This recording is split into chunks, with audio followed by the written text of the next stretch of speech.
Olá pessoal, tudo bem? Aqui é a Tassiana, psicóloga e idealizadora do Além da Timidez. Hoje eu resolvi gravar um vídeo respondendo a uma pergunta que eu recebi esses dias no canal, que eu achei interessante e eu realmente nunca comentei, né? Que foi o motivo de eu ter escolhido falar bastante, né, sobre essa questão da ansiedade social, da fobia social. Por que eu criei o Além da Timidez, né, que para quem não sabe, esse projeto ele começou com um blog, né, inclusive vou deixar aqui o link na descrição. Então eu comecei escrevendo textos sobre o assunto, né, e até tem bastante texto interessante lá no blog. Hoje eu não consigo mais escrever texto. Eu prefiro gravar vídeo, é mais rápido, né? Mais prático e às vezes eu consigo passar a mensagem que eu desejo, né? Então, mas tem os textos que eu já escrevi, tem bastante conteúdo bacana, então vocês dão uma olhada lá. Mas enfim, então eu vim contar um pouquinho, né? Por que eu comecei a falar mais sobre esse assunto. Lembrando, gente, que eu não sou especialista, né, em fobia social, na verdade, né? Porque não existe esse título, tá?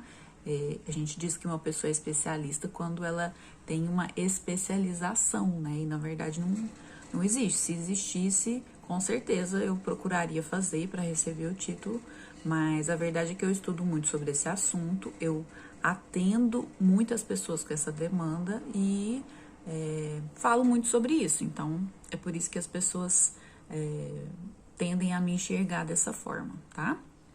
Bom, gente, então explicando um pouquinho, né, porque da onde que surgiu essa questão do Além da Timidez, tem dois pontos, né, que eu gostaria de compartilhar com vocês. Primeiro que ao longo da graduação a gente acaba tendo contato, né, com vários transtornos mentais, a gente descobre, né, que existem vários transtornos mentais e no meio dos meus estudos, da minha graduação, eu descobri que existia um transtorno com pessoas que tinham um medo excessivo do julgamento, né, que é a fobia social.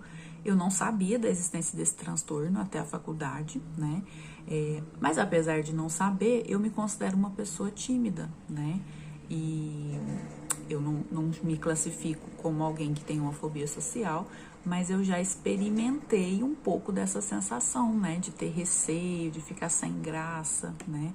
Na verdade, eu considero a minha timidez mais voltada, por exemplo, para a questão de ser o centro, né. Eu sou uma pessoa que tem dificuldade de ser o centro das atenções, eu fico sem graça mesmo, fico desconfortável. No meu caso, por exemplo, como eu sou muito branquinha, eu tenho uma facilidade maior de ficar ruborizada, né? Então, eu me considero uma pessoa tímida e então posso até dizer, se você me encontrar na rua, né? E falar pra mim, nossa, você é a Tassiana do canal do YouTube, provavelmente eu vou ficar roxa de vergonha, né? Porque essa sou eu, né? Eu fico um pouco desconfortável, eu tenho dificuldade, por exemplo, de receber elogios, não é que eu fico sem graça de receber elogios, então eu vou ruborizar, eu vou ficar sem graça, né? Fico sem graça quando eu percebo, então, se aniversário, né? Aniversário é um momento onde a gente vira o centro das atenções, né? Então, nesses momentos eu me sinto, assim, mais desconfortável. Então, eu não sou uma pessoa que tem tanta facilidade a ficar no centro da atenção. Mas, claro, não é nada que me causa prejuízos, né? Eu não sinto sintomas intensos, apesar do rubor. Eu não sinto nada além disso. Apesar de ter dificuldade de ser o centro das atenções, quando necessário durante a minha vida, eu sempre fui, né?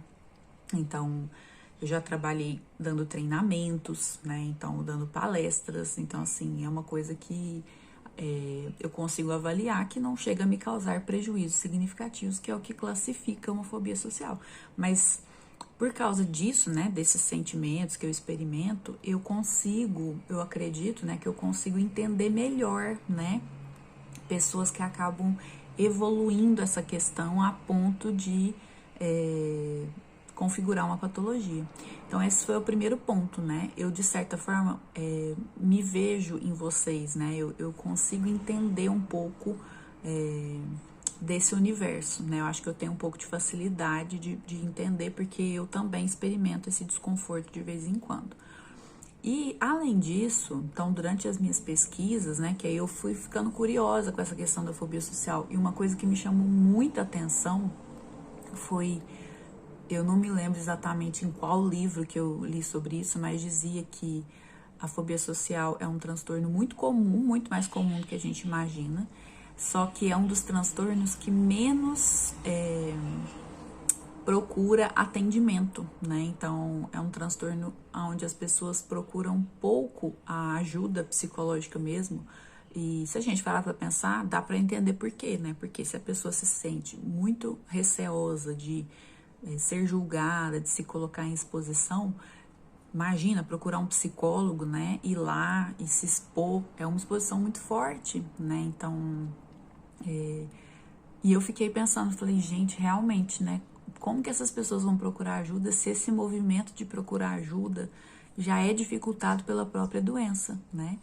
E quando eu parei para refletir sobre isso, estava começando a ficar um pouco mais em alta a questão do atendimento online. E eu pensei, o atendimento online pode ser uma alternativa para essas pessoas, porque às vezes a pessoa realmente não está conseguindo sair de casa mais, ou ela tem muito desconforto dos primeiros contatos com o psicólogo. E no atendimento online você pode falar por mensagem, você pode falar por áudio e depois por vídeo. Então, eu realmente parei para pensar que poderia ser uma alternativa, né, para as pessoas começarem a buscar ajuda, né? Se eu estivesse presente na internet, talvez a pessoa procuraria ali um direcionamento inicial, então talvez ela quebraria essa barreira, né, de procurar ajuda presencialmente e procuraria pela internet. E foi assim, né, foi assim que eu comecei a falar sobre o assunto, que eu criei o blog, né, com com esse pensamento, né, de que talvez as pessoas poderiam buscar um pouco mais de ajuda, né, e realmente hoje, no meu dia a dia, eu acabo vendo que acontece muito mesmo, né? Eu tenho muitas pessoas que eu atendo que nunca procuraram ajuda, pessoas que não estão conseguindo sair de casa, né? E que conseguem um atendimento profissional, né? Um acolhimento por conta dessa facilidade do atendimento online, né? Passou um caminhão barulhento aqui.